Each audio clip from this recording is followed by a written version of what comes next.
So, we're talking about Killbear, even though we are not at Killbear.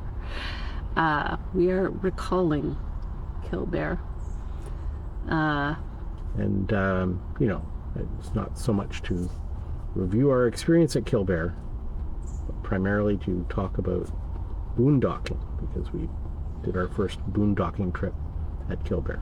Yes, we were staying at Lighthouse in the non-electrical section.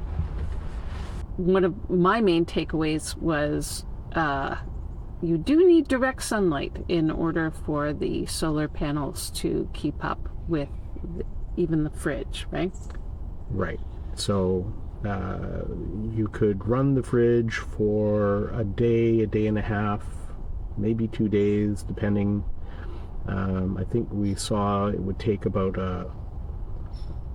30 or 40% of the full battery charge to run the fridge for a day. Mm-hmm. So if you're doing some other things like some lights at night and whatever, then the amount of recovery that you could get on a cloudy day with a relatively sunny, what would normally be a sunny site if there were sun, is maybe only 10 or 15%. Mm-hmm.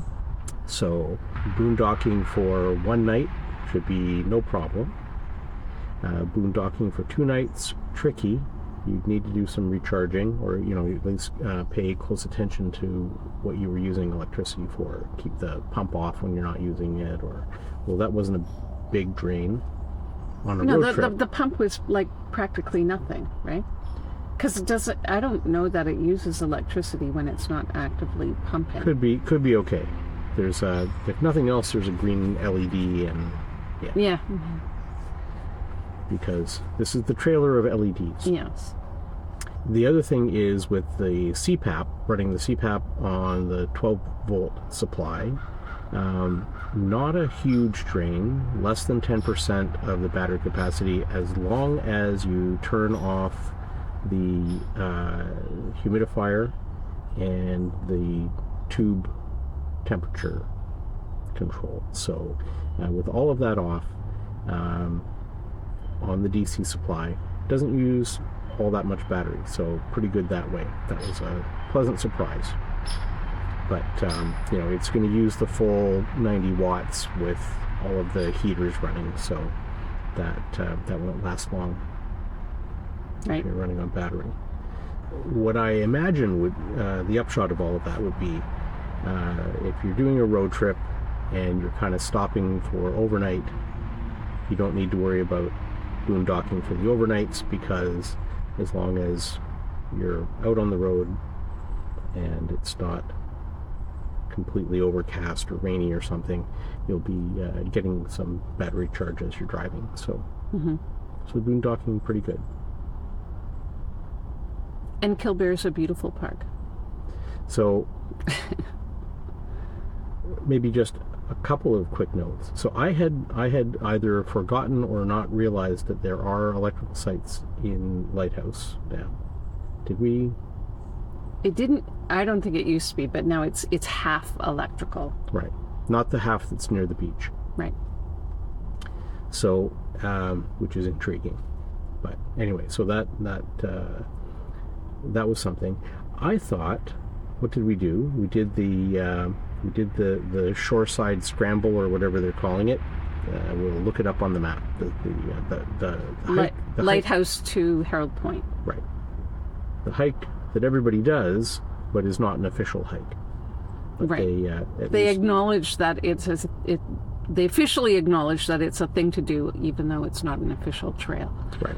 They don't give you a distance or a time or difficulty or whatever. They just tell you, listen, here's the thing people do. We were there. We actually had a pull-through site. So here's another thing we learned.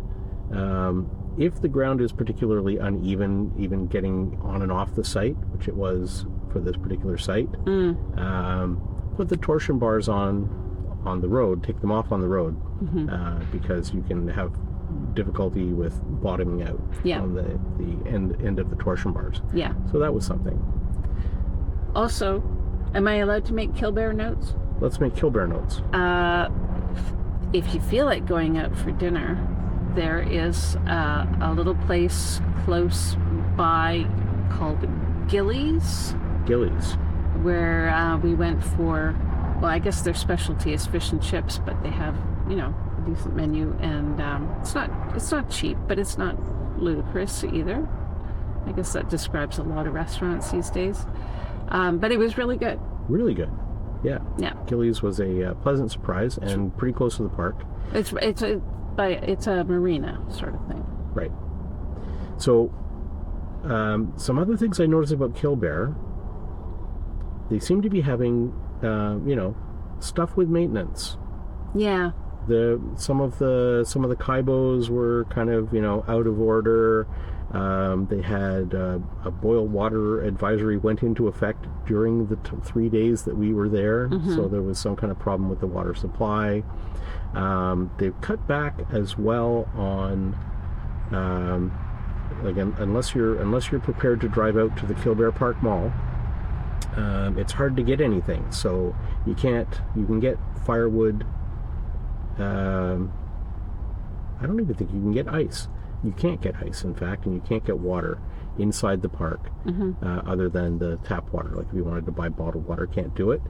And if you want to get snacks or anything like that, the only place to get it is from the Friends of Killbear store, which is in the Discovery Center, and it has very short hours. So it's like 10 to 4 or something. So yeah, and Killbear too is one of those ones. There's no permits. You just so that was new. It's permitless there, so that's handy.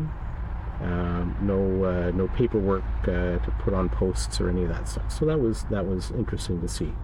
We didn't even have paperwork to put on our dash. That's right. Yeah, totally permitless. Yeah.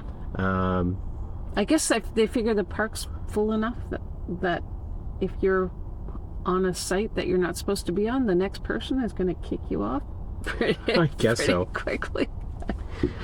It'd be interesting to see, just from a process nerd standpoint, how does all of that stuff work? How do they keep track of who's coming and going? Or do they keep track of who's coming and going? And is that related to perhaps a dip in revenue that's affecting the maintenance of the park? I don't know. Are people abusing it? Could be. So, boondocking, not entirely carefree, but also not impossible. Not impossible to do. So, note to future selves when booking sites, especially if it's a 1 or 2 night stay on our way someplace. I think. Yeah. Boondocking is good, but and look for a sunny site, maybe. Yeah. Prefer a sunny site if you're boondocking more than kind of an overnighter. Yeah. All right. Or if it's a rainy time, I guess you have no idea. If you book the site well in advance, you have no idea what the weather's going to be like. Yeah. Things to keep in mind. Yes.